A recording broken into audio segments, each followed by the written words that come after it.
أرسل رسوله بالهدى ودين الحق ليظهره على الدين كله وكفى بالله شهيدا. أشهد أن لا إله إلا الله وحده لا شريك له وأشهد أن محمدا عبده ورسوله لا نبي بعده. اللهم صل وسلم وبارك على سيدنا محمد وعلى آله وصحبه أجمعين.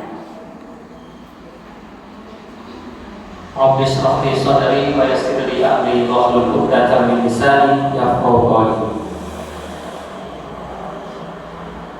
Bapak Ibu jamaah salat subuh yang dirahmati Allah Subhanahu wa taala, marilah senantiasa tidak bosan-bosan kita memanjatkan rasa syukur kita kehadirat Allah Subhanahu wa taala yang mana hingga detik ini kita masih diberikan begitu banyak kenikmatan, terutama nikmat iman dan Islam, sehingga kita masih diringankan untuk melangkahkan kaki kita menuju masjid yang penuh barokah ini dalam melaksanakan salah satu kewajiban kita, yang menjalankan ibadah sholat subuh secara berjamaah. Salawat dan salam semoga tetap tercurahkan kepada junjungan kita Nabiullah Muhammad SAW beserta keluarga, sahabat dan seluruh pengikutnya yang senantiasa istiqomah dalam menjalankan sunnah-sunnahnya. Ma'asyiral muslimin rahimakumullah, pada kesempatan yang singkat ini sedikit saya akan menyampaikan tentang 4 janji Allah di dalam Quran. Kita sebagai seorang muslim, umat Islam yang beriman, sudah sepatutnya dan wajib mengimani, meyakini bahwa janji-janji Allah itu pasti akan terpenuhi. Lain halnya jika janji-janji itu manusia atau kita yang mengucapkannya. Bisa saja janji-janji itu hanya manis-manis di mulut saja, tetapi pada akhirnya tidak akan pernah terpenuhi. Mungkin kita masih ingat bulan lalu ada pesta demokrasi yang mana di situ tentu kita banyak menemui macam-macam janji-janji yang diucapkan oleh manusia. Nah, itu janji-janji tersebut mungkin hanya terdengar manis oleh telinga kita, dan mungkin saja banyak yang tidak akan terrealisasi. Oleh karena itu, lain halnya jika Allah yang berjanji pasti akan terwujud, terkabulkan, akan dipenuhi oleh Allah. Apapun caranya, dimanapun kondisinya, pasti janji tersebut akan dipenuhi.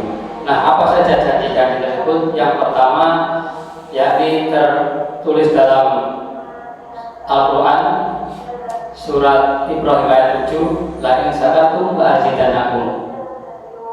Apabila kau bersyukur atas nikmatku, maka akan menambah. Itu janji Allah yang pertama. Oleh karena itu, ketika kita ingin senantiasa nikmat atau rezeki kita ingin terus ditambah oleh Allah, maka syaratnya kita harus senantiasa bersyukur. Misalkan ketika kita sudah diberikan kenikmatan berupa rezeki yang melimpah, maka ketika ingin rezeki tersebut terus bertambah, maka kita senantiasa harus bersyukur. Bagaimana caranya? Ketika kita mempunyai harta yang melimpah, maka syukur kita bisa kita wujudkan dengan senantiasa bersedekah, karena di dalamnya ada harta orang-orang yang berhak menerimanya. Secara matematika mungkin harta akan berkurang, tapi tidak di mata Allah, karena Allah berjanji jika kita bersyukur maka nikmat tersebut akan senantiasa bertambah.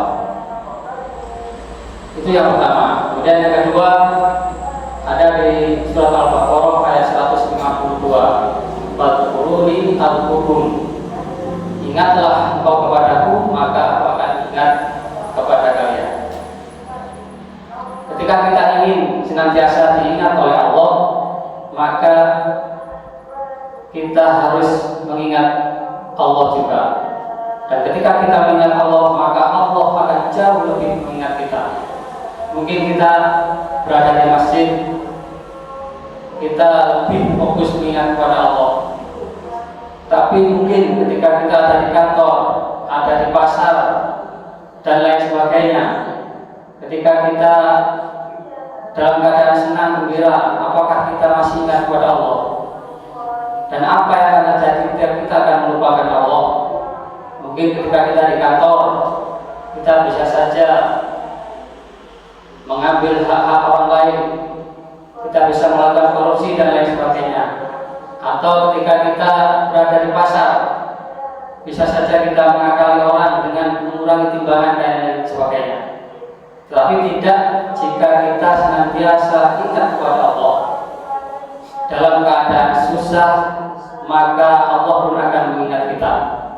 Jangan hanya dalam keadaan susah kita ingat kepada Allah, tetapi dalam keadaan senang kita lupakan Allah. Oleh karena itu, dimanapun kita berada, apapun kondisi kita, kita senantiasa mengingat Allah, karena tentu Allah akan lebih mengingat kita. Itu yang kedua. Yang ketiga ada di surat Ghafir ayat 60. Ud'uni astajib lakum.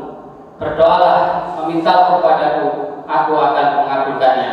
Itu janji Allah. Jangan sampai kita menjadi orang yang sombong, tidak mau mengangkat tangan kita meminta kepada Allah. Apapun, sekecil apapun permintaan kita kepada Allah, mari kita senantiasa minta kepada Allah, karena Allah pasti akan mengabulkannya. Entah bagaimana caranya, ketika kita berdoa minta kepada Allah, mungkin di dunia ini belum bisa dikabulkan, pasti nanti di akhirat akan dikabulkan. Karena Allah akan berkehendak yang tahu lebih detail tentang doa-doa kita. Mungkin di dunia tidak akan dikabulkan karena nanti mengkhawatirkan akan berdampak buruk, maka di akhirat kelak doa-doa itu akan menjadi pemberat amal kita. Kemudian yang terakhir ada di surat Al-Anfal ayat 33. Wa ma kana Allahu yu'adzibahum wa hum yastaghfirun. Dan tidaklah Allah akan mengadab satu kaum sedangkan mereka memohon ampun kepada Allah. Ma'asyiral muslimin rahimakumullah. Perlu kita renungi pada diri kita ketika kita banyak tertimpa musibah, banyak cobaan, maka perlu kita introspeksi diri. Apakah kita sudah memohon ampun kepada Allah, beristighfar kepada Allah? Dalam satu hadis, Nabi Muhammad yang merupakan manusia yang maksum, tidak pernah berbuat dosa, tidak pernah berbuat salah, dalam sehari saja beristighfar kepada Allah kurang lebih 70 kali, bahkan riwayat lain sampai 100 kali. Sedangkan kita yang jelas-jelas sering melakukan kesalahan, apakah sudah sebanyak itu melakukan istighfar kepada Allah? Oleh karena itu, marilah jika kita senantiasa ingin dijauhkan dari musibah, dari cobaan, maka kita perbanyak istighfar. Setidaknya setiap selesai sholat kita perbanyak istighfar untuk memohon ampunan kepada Allah, karena kita sebagai manusia adalah tempat melakukan salah, sehingga kesalahan-kesalahan tersebut perlu kita perbaiki dan minta ampun kepada Allah Subhanahu wa taala. Mungkin ini sedikit yang bisa saya sampaikan, kurang lebihnya mohon maaf, semoga bermanfaat. Aku qouli hadza wastaghfir. Wassalamualaikum warahmatullahi wabarakatuh.